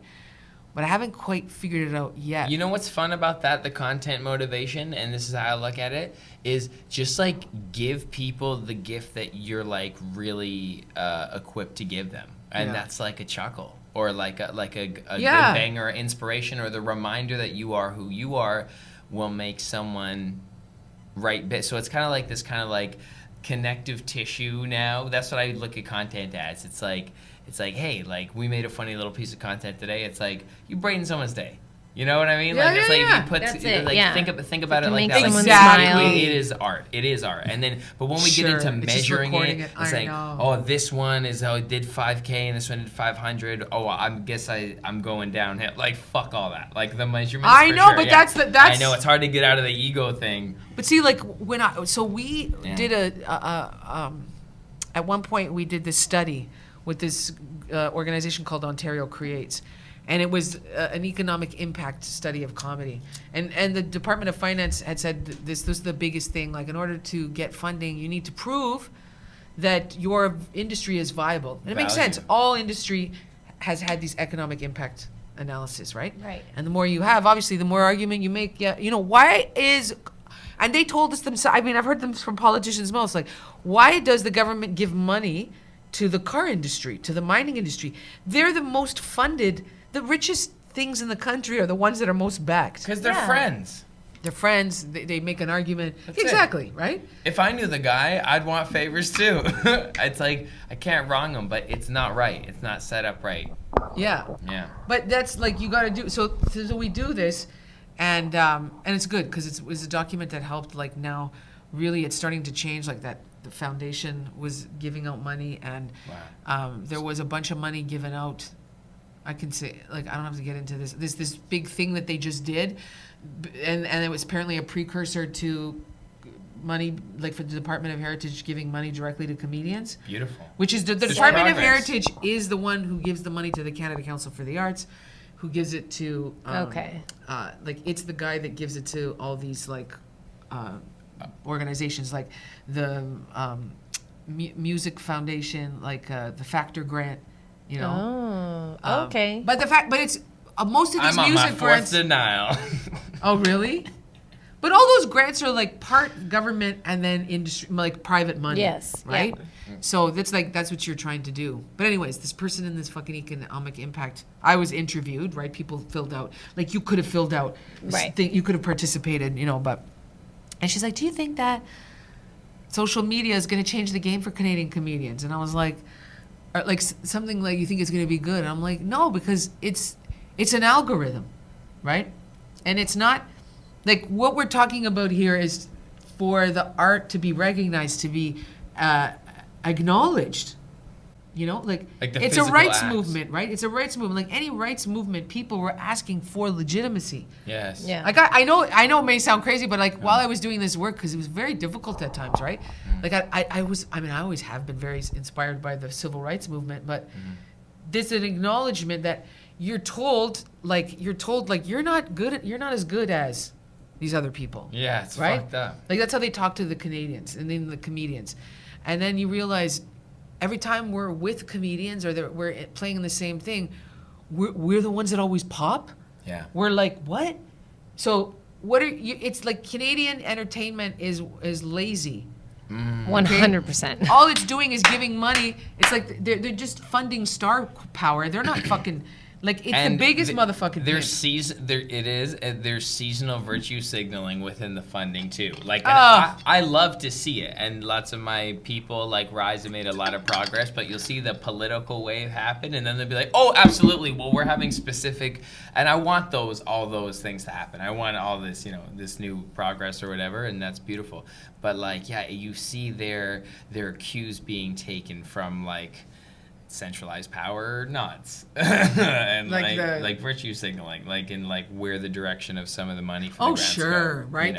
Because they have to be responsible, you know. But then they can advertise that. So I'm basically saying like the whole thing is like it is a business kind of in itself. It's like the people who make those reels on Instagram giving money to like homeless people. Yeah. But the homeless person has to first give them like $3.25 or something for a bus ride. Yeah. And always, I mean, I don't know what happens when the homeless person's like, no, fuck off. But in the ones that I've seen, that unhoused person is like, yeah, here's $3.25, and then the guy's like, no, you keep that. And here's $500. And then they cry, and he makes a video out of it, goes viral. It's so and fucking cringy. $2,000 from brands. What do you mean he gets him to go on a bus? No, the guy goes up to like the unhoused or the less fortunate. They're beautiful like stories in terms of like they inspire you to give, kind of. But it's only if the person, it's like to show that the person is still willing to give even when he has nothing. But I don't like having to make sure a person is good who is unhoused or on the street before you gift, right? Like the video itself is like, hey, I'm this guy who's going to give. They're casting homeless people. Well, they're giving money to homeless people, but they're saying they're essentially being like lying to them, being like, "Hey, man, do you have $3.25? Like, I just need to grab on the bus. Like, I lost my wallet or something." And the homeless person is like, "Oh man, yeah, like this is all my money." And then the guy is like, "Thank you so much for being a kind person. Here's $500 type thing." I'll show you one of the clips. Yeah, we'll send you one. But it is kind of like that, isn't it? Like be good. The grant system, like, yes. You know. Oh yeah. Show me you're good, and then we'll give you something after that. And like we should do an episode on that. We should figure that out. We should have fucking grant system. We should dive into grants. Like Yeah, what the we fuck is going? Yeah. Like, on August 8th, the CASC, the association that I started, they're doing a thing with Canada Council for the Arts for comedians, like how they can apply, Cool. what they can do. I mean, I hope That's it's big still news. not. It's a big deal. That's It really is. amazing. I'm honestly not involved, like, really. Like, I kind of, there was one issue that I'm still pretty, like, want to see happen, but it's like, I think things are happening with it, but it's about getting, like, a visa for Canadian comedians in the U.S. instead of having to apply for this O1 Or the lie. P1. Yeah, or lie is to have like a just our own classification. Oh. And then you don't need the sponsor, and the sponsor would be like the equivalent organization in the US. So I started talking to some people about it. It doesn't seem to be too complicated. It costs money. You just got to set up because there's no American association for comedians, but then that's because it's like the Canadian Federation of Musicians uses the American Federation of Musicians Right. when they got to travel. And so that's such a. But there is no current Canadian equivalent for comedians? There's a in the Canadian. States? Yeah, there's not. Okay. But that would We be were already the talking way. to people. We were already talking to people about it. Like, Yeah. I spoke to people That's around crazy the that world. there's Like, that. we informally started an international organization. Like, we were speaking to some comics. Like, we don't need this exactly. And it's called the United Nations of Comedy. You know, you gotta. That is so cool. What is it? Uno. Uno. Uno? No. No. Uno. Uno? No, no. Something. Oh my God, did I lose it? You know what? United I lost Nations it. You know of what we gotta Comedy? do? Yeah. You know what it has to be? An acronym that spells out HAHA. HAHA. But that's the Just for Laughs thing. Is it? Yeah. Oh fuck. Ha ha ha. Yeah. So don't do that. Wow, this is so cool. This is so cool and Thank great. you So for being high. you and doing that. And blazing and chilling with us. You got to come back and do an update. Yeah. Um, Thanks for you're having so me, funny. man. That was fun. I appreciate you. Yeah, I thanks. love this so much. Oh my God, you're so kind. I appreciate you. You Both are. of you. Yeah, we'll put Yeah. links below your to handles where and people can IGs. follow you And we're- social You're media. doing great things. And you guys air once a week? Yeah. Yeah. Oh, that's what I was going to say. This will not be out before August 8th, but I'll still promote that on my own personal channels. That's cool. Oh yeah. I don't know if I shared it, but anyways, no, I was so happy to see that. I didn't even honestly know it was like I said, I'm not on the executive, but No, that's but good. my good friends are. Grant writing is very, very difficult. We need some guidance Yeah, for we're sure. this inspired like that. It's like we're gonna have to We'll figure have that to, out. we'll just We'll figure it out. We'll talk to Grant. We'll talk to Grant directly. But even this too, you know, this fucking. Honest to God, everything's a fucking application. I know. It's an application. Even like is it application to do anything? You got to go online. You're I like know. fill out this fucking You thing. gotta- Like you that's gotta- why your release form. I was on my phone and I didn't remember my fucking password. And I was like, fuck Google, man. Yeah. Like what do you? And you got to authenticate. This authentication I know. system is really Two-factor fucked up. And get your Two- data. It's two-factor. too much. Two-factor. Fuck you. You know exactly where I'm sitting. Yeah. Like you're making me enter some fucking rhythm. I don't know what the fuck you're making me do, but I can't stand it. Okay, fuck you. I agree. Like You fucking gotta- Enbridge today. I gotta send these motherfuckers a message. Like they're like my bill is way overdue, and they're like, go on to enbridge.ca/cozy, and they'll help you with do a payment arrangement. Well, they only give you two fucking options. One is to pay all of it, and the other one is to pay in 2 installments. And I wrote Cozy. I'm like, hey, Cozy, I can't make the first installment, you fucker. Yeah. Like I used to talk to people. Like, I what know. happened? Yeah. You But gotta- I'm gonna fucking call. You gotta apply for an application. Honestly, it's only going to the deep end. We're gonna I drown agree. in this shit. I also agree with that. I think that there's too much that's online. Like everything, Everything! every single thing, everything is online. And I get how eventually over the who why knows? am I ordering something off of a fucking menu that like at the comedy bar people were like, I've seen this before where they're yeah. like this. I'm like, what are you doing? They're like, we're ordering drinks, and I'm like, the guy's right out there. Yeah, just You know tell what I them. mean? Hey, It's Earl. right there. Yeah.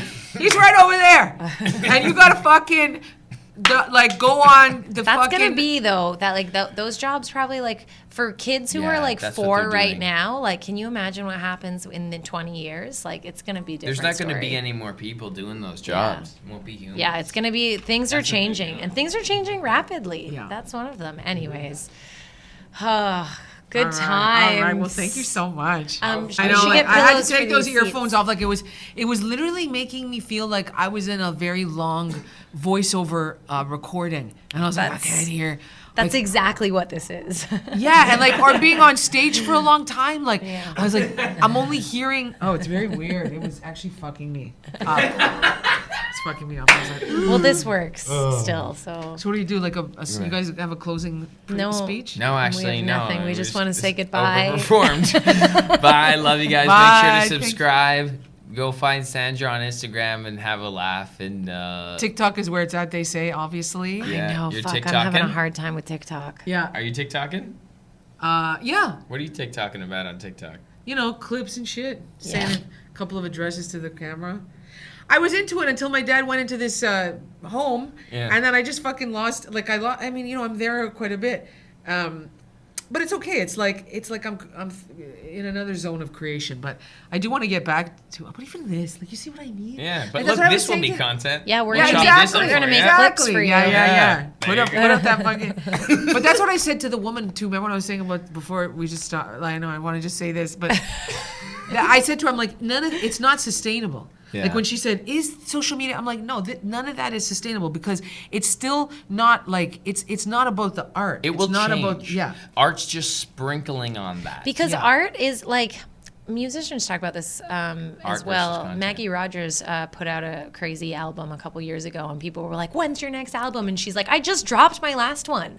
Like, this stuff doesn't just come to me, and then I'm gonna pump it out for you. Like, What, this, Maggie? You this don't got took two me." in the pocket. You don't get a full chamber. But it was a cool. do. I really liked it actually because I was like, yeah, we now as consumers expect just we want it, give it to me, That's give disgusting, it to me, isn't it? and that's not really art sometimes. Like, do you think 2 million years ago, the artists they were having this conversation? When's your next album coming out? It's like, yo, I told you I'm gonna be over there under those trees. They all practiced for like a big play, right? And then the play finishes, and everyone's like, when is the next one? Yeah, well, they probably are, but then they know the fucking. They It's know good the that they're fans. It's good that vibration. they want I'll it. take a little bit of that shit. Oh, nice. Because it's almost like you're drinking alcohol, but you're not. I I know. That's know. why I like I'm it. gonna It's like go, my, go, go. my, Do you it's like, my champagne. Do you like alcohol? Yeah, but I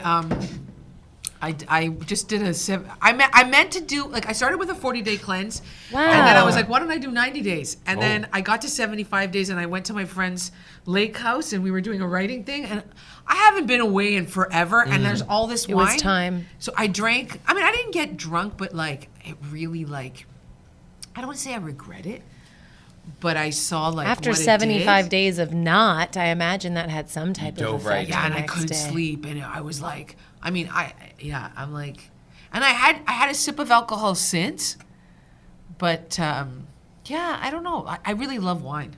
That's what I love. Red wine? I used to love like Scotch. Like those things are cool, but like when I've had it, like, I can't have the hard liquor. Like my hard liquor, my liver can't handle it. Yeah. I'm very You like feel it? I used to like those things Scotch, but yeah, it's heavy. bourbons, but like sometimes they are okay. Yes. Right? Like you who knows where you are, but like I feel like when you're away from all this madness, it's easier to drink, but not in here.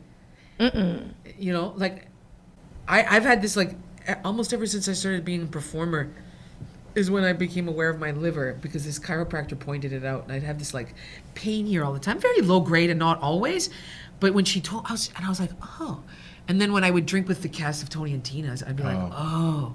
Yep. And that was like kind of like that was one of the ways. I mean, there was a few ways into the spiritual world, but yeah. Cool. I know Through the I don't even know. physical Very body. self-aware. That's such a gift. That's so good. Yeah, I drank a lot with Tony and Tina's too. Because you drink How even can in you the show, not? and then Come you go on. after for drinks. So and fun. What are you gonna do? Yeah. Fuck, fun. Okay, blessings. Bye. Thank Yeah. you so much. Thank you. I can't Bye. believe they've had these things in their ears this whole time. I know. What's that going Like to do? now they're gonna like if I'm murdered, if Eventually. they find me dead, it's because they went nuts.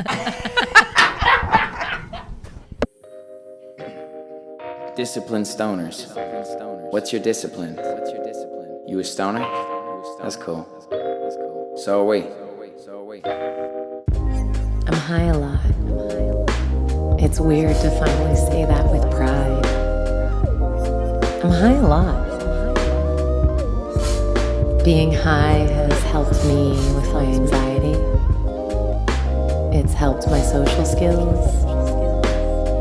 Well, it's helped me feel okay about my shitty social skills. It doesn't make my social skills better, but it sure does make sitting in that awkward moment in a social interaction a lot more bearable. You know, that moment where no one in the group has anything left to say, and you desperately want to yell at all of them, just say something. Being high makes that hilarious and not torture. Yo, it's 11 from Anger Town. This plant just helped me chill out. Found focus, found confidence. All of a sudden I was productive. Less protective, more progressive. Yeah, we talk about stuff like I'm a next sommelier. But this is about a medicine, baby. We wish everyone a mindful life. It's been a helpful tool for us. Whatever the route to peace, it's each individual's journey. And the more we communicate, maybe we can all help each other out. Love and light. Welcome to Disciplined Stoners Podcast with your host, Ellevan. And my name is Winnie. And we are the gateway drug to mindfulness. And that's Ralph. Bro, what you know about a couple levels up when I move and I go. One day we're gonna do a collage of all the times like a brilliant person just said like it's medicine. Cannabis is a gift from Mother Earth. Cannabis helped to heal me. Those natural medicines that we use to help to heal us. And of course, they have this euphoric effect, or can. It's an alternate natural way of healing. And I just think it's so beneficial, and there's so many good properties to weed. I mean, that's the only difference in my life is I've added cannabis. The amount I've changed and the way our family has evolved and our relationships with my adult sons and everything, like just all through cannabis it's been amazing. It's part of my life. Like you said, you really can't separate me and the cannabis plant. I use it medically. Yes. I have fibromyalgia, diagnosed with fibro very, very young, and I use cannabis to treat my fibro very effectively. It was through an event that caused her major anxiety that I got her to take a few puffs. Yeah. And it helped. Yeah. Right? So, you know, from being up here to being able to cope. You know, we've got naturopathic medicine and natural health products that rely on hundreds of years of traditional use. Yes. Which, you know, both cannabis and mushrooms technically fall under. Yes. If you can keep it at that sweet spot and it's in a healthy way, I feel like that's it's medicine. Yeah, I think it's medicine. You have to check in with your life and be like, medicinal. It felt like it complemented my personality. Yeah. Almost. Good answer. It's okay to use cannabis as their medicine. Mm-hmm. They no longer deserve to be in classrooms and hear that they're using drugs and they're bad, when this is medicine that is saving their lives. Yes. I mean, I would never put anything on the market that I wouldn't give to my mom or my grandfather. Those strains are fantastic for pain management, nausea. This helps with pain management. And I feel fantastic. Like I feel great. Do I attribute it to cannabis and cannabis oil? Absolutely, I do. Relationship to cannabis right now is beautiful, growing, most probably everlasting. I think this is medicine. Dude, 120%. I've got ADD, and I'd use cannabis to help kind of focus me in and kind of turn things off. Like, it very much is medicine. It was medicinal for me. It was like taking a medicine because that's how it worked.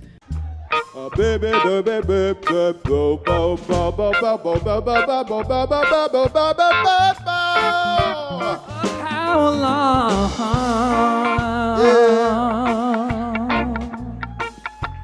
How long? Everybody together. Here we go.